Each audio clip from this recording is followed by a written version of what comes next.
I watched my daughter-in-law pour the contents of a small bottle onto my wife's chair at our son's birthday dinner, and my son stood right beside her, smiling like it was the funniest thing in the world. My wife, Eleanor, had just finished her 4th round of chemotherapy 3 weeks before that dinner. She'd lost 12 pounds since January. Her hands trembled sometimes when she held her coffee cup in the morning, and she never mentioned it because she didn't want to worry anyone. That's who Eleanor is. 61 years old, still the most graceful person in any room she walks into, even when that room is a hospital infusion suite and she's got an IV in her arm and a magazine she's pretending to read in her lap. I'm 64, retired from civil engineering 2 years ago after 31 years with the same firm. I coached Little League for 11 seasons. I have a woodworking shop in the garage where I still spend most Saturday mornings. I am not a dramatic man. I don't raise my voice. I don't make scenes. Eleanor always said that was one of the things she loved about me, that I was steady. Like a load-bearing wall, she used to say. Ugly if you think about it too hard, but nothing falls down while it's there. Our son, Mitchell, is 33. He works in commercial real estate, does well enough, drives a car that costs more than my first house. He met his wife Cassandra about 4 years ago at some rooftop event in the city. She came for money. The kind of money that makes people assume everyone around them has less and treats them accordingly. The first time Eleanor met her, Cassandra spent 45 minutes talking about a renovation she was doing on their condo and never once asked Eleanor a single question about herself. I noticed. Eleanor told me later she was sure it was just nerves. Eleanor is a more charitable person than I am. The dinner was at Terrace on 5th, a restaurant Cassandra had chosen for Eleanor's 62nd birthday. 40 guests. Private dining room on the 2nd floor with floor-to-ceiling windows and a long rectangular table running down the center. Cassandra had offered to organize everything, and Eleanor had been touched by that. She'd spent 2 weeks looking forward to it, to being surrounded by the people she loved, to feeling normal for a few hours. Her oncologist had cleared her for the evening as long as she didn't overdo it. We arrived at 6:15. The space looked beautiful. White tablecloths, low floral arrangements, candles, the kind of ambient lighting that makes everyone look healthy. The restaurant staff were setting out the place cards when we walked in, and Cassandra was directing them with the quiet authority of someone who'd been managing events her whole life. She greeted us at the door, kissed Eleanor on both cheeks, told her she looked stunning. Eleanor did look stunning. She'd worn the navy dress she bought in Charleston 2 summers ago before the diagnosis, and she'd done her hair herself that morning, which I knew had taken her longer than she'd ever admit. I left Eleanor with her sister Beverly near the windows and went to find the men's room, which was down a short hallway past the service entrance. On my way back, I stopped. The private dining room had a side door that opened onto a small staging area where servers organized trays and picked up orders. The door was ajar. Through the gap, I could see most of the main table, and I could see Cassandra standing near the far end of it, near the seats closest to the large overhead air conditioning vent mounted on the wall above the windows. I'd noticed that vent when we came in. It was industrial-sized and already running, pumping cold air directly down along that section of the table. In April in this city, the evenings still dip into the 40s. Eleanor's oncologist had specifically told her to avoid prolonged cold exposure because her immune system was compromised. I stopped because something about the way Cassandra was standing looked liberate. She had a small clutch bag open on the table, and she was leaning over one of the chairs at that end. The chair closest to the vent, positioned at what I could already see from the place card, was Eleanor's seat. Mitchell stood a few feet back, arms crossed, watching her with a look on his face that wasn't confusion or concern. It was amusement. Like he was watching someone set up a practical joke. I stood very still in the gap of that door, and I watched my daughter-in-law move Eleanor's place card to the seat directly beneath the air conditioning vent. She'd been holding another card in her other hand, her own, and she swapped them. Eleanor's card where Cassandra's had been, a seat at the center of the table, sheltered and warm. Cassandra's card moved to Eleanor's original seat, a full 30 feet away closer to the kitchen entrance. That was all. That was the whole thing. She didn't put anything on the chair. She didn't tamper with Eleanor's food or drink. She moved a place card. But I want you to understand what that meant. Eleanor's doctor had told me at our last appointment that a respiratory infection right now could mean postponing the next treatment cycle, that the cold wasn't just uncomfortable, It was a genuine medical risk. Cassandra knew this. I'd heard Mitchell tell her after the last family dinner we'd had at their place. He'd explained the whole thing while Cassandra nodded along.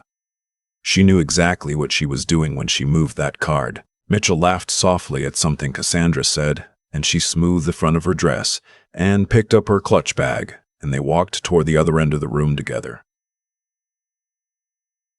I stood in that hallway for a moment. My first instinct, and I want to be honest about this because I think it matters, was to walk out there and say something. To call Mitchell over and tell him exactly what I'd just seen. But I thought about what would happen. Cassandra would deny it, say it was a misunderstanding, that she was just adjusting the seating because of some concern about the flow of the room. Mitchell would believe her. There would be a scene.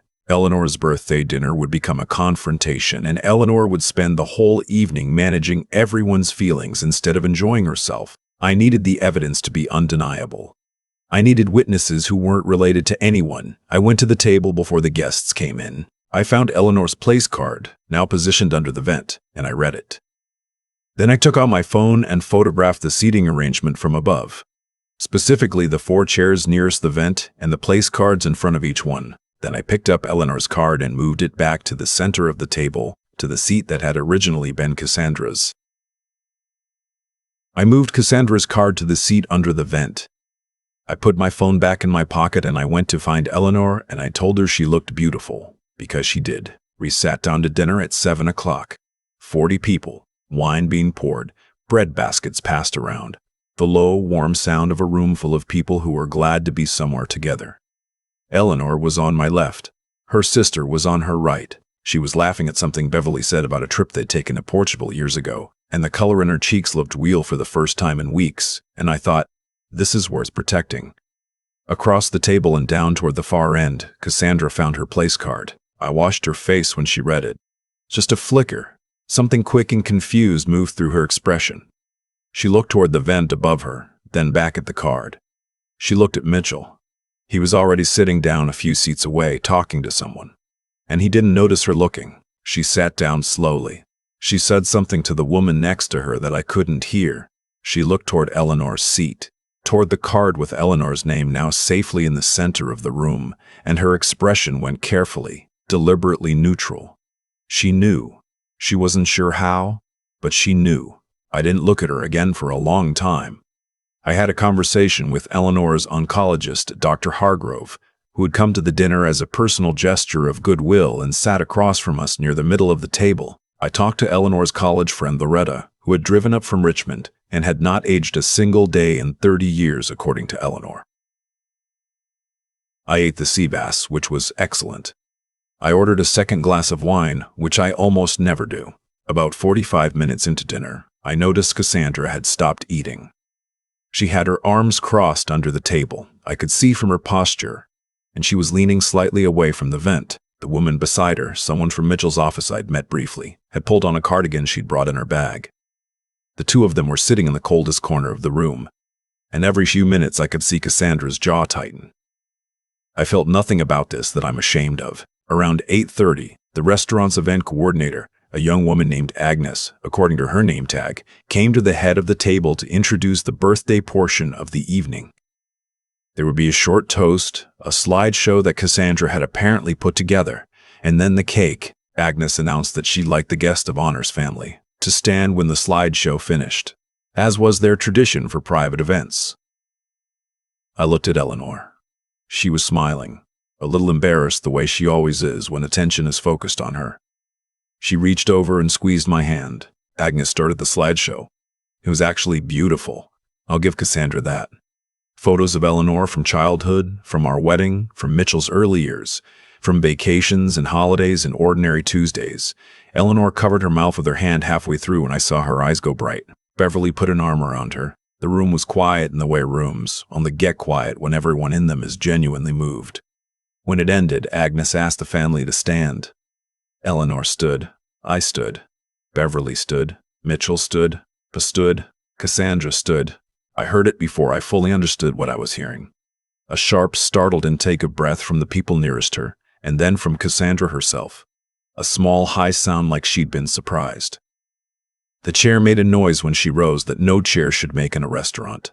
A low tearing sound, not dramatic, not a crash, just wrong. The particular sound of fabric separating from something it had been adhered to. She was stuck. Not entirely, not permanently, but enough. The back of her dress. A slim-cut cream-colored dress, expensive, the kind of thing that looks simple because it's not, had adhered to the seat cushion of the chair. When she stood, it tore. Not catastrophically, not the full fabric, but enough to expose a significant portion of the back of her slip and the upper edge of the shapewear she was wearing underneath. She grabbed for the back of her dress with both hands, which made it worse because she pulled the fabric further as she twisted. The room did not erupt. It went very quiet first, the way rooms do when something has gone wrong and no one is yet sure of the appropriate response. Then Agnes stepped forward saying something about finding assistance, and two of the servers near the door turned away, and Cassandra sat back down very quickly, which was the only reasonable thing to do. Mitchell was beside her in an instant. "What happened?" I heard him say. "What happened? Are you okay?" I remained standing. I looked at Eleanor, who was looking at me with an expression I couldn't quite read. Not shock. Something more like the particular look she gets when she's put something together that she didn't have all the pieces for until just now. I sat back down. Cassandra was talking quietly and urgently to Mitchell in a low voice.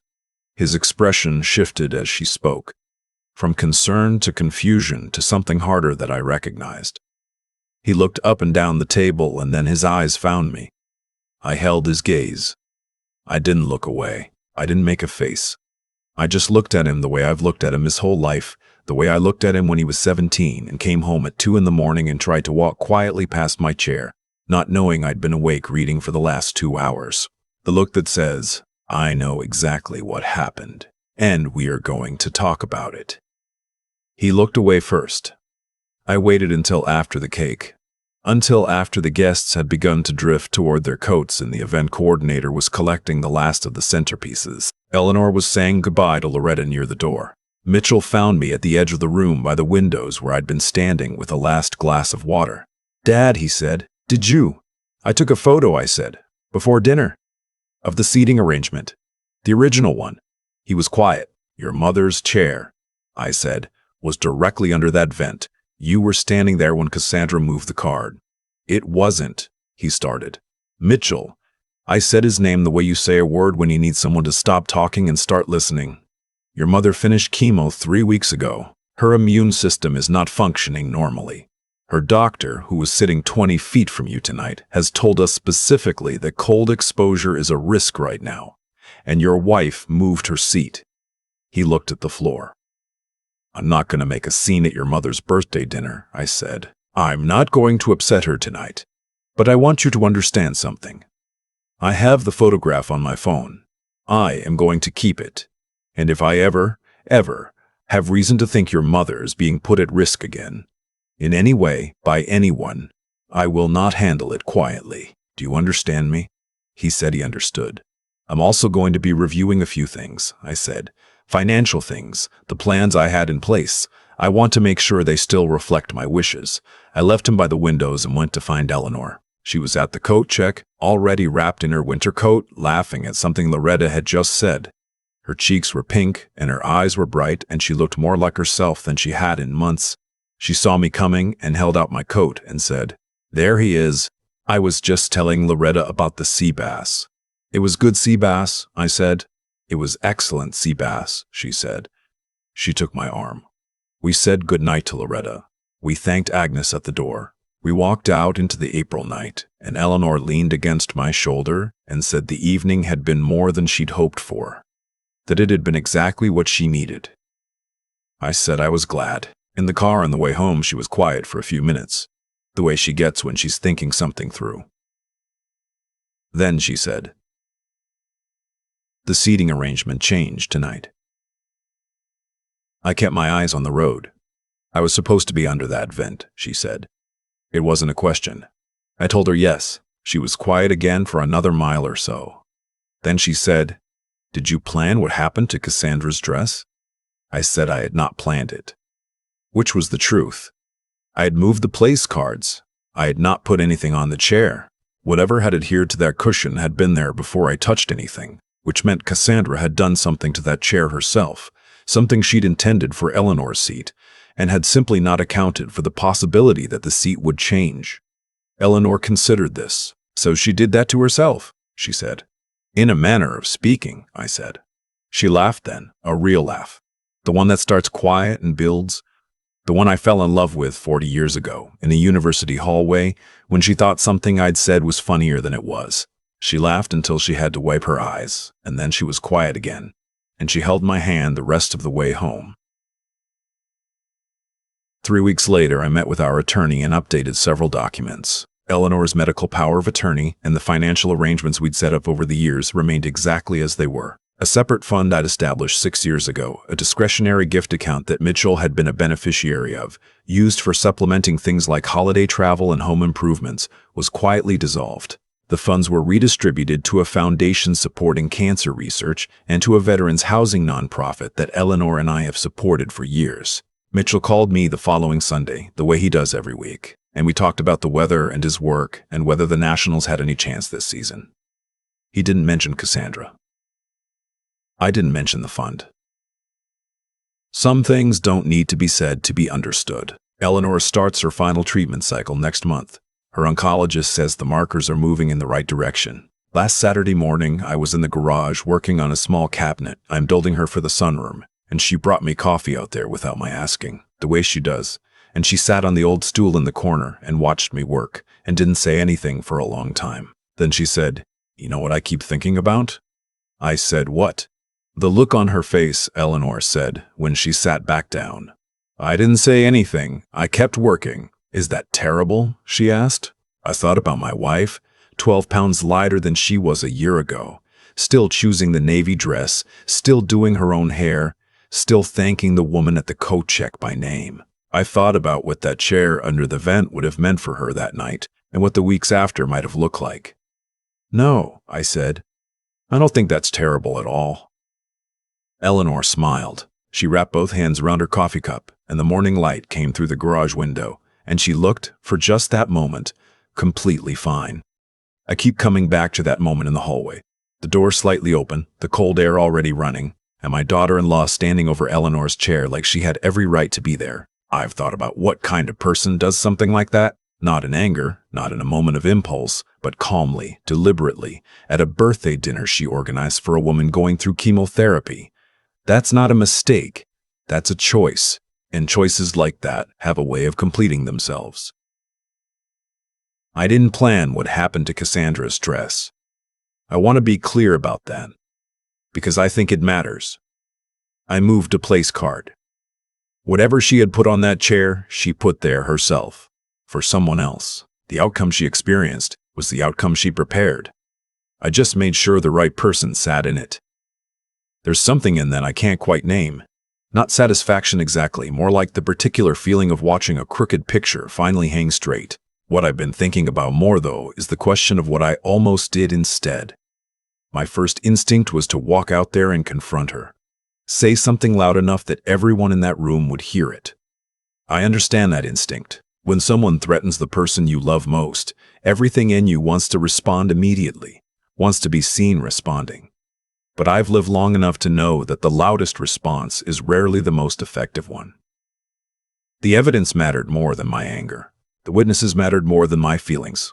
Waiting, staying calm when every part of me wanted to do the opposite, was the hardest thing I did that evening, and also the only thing that worked.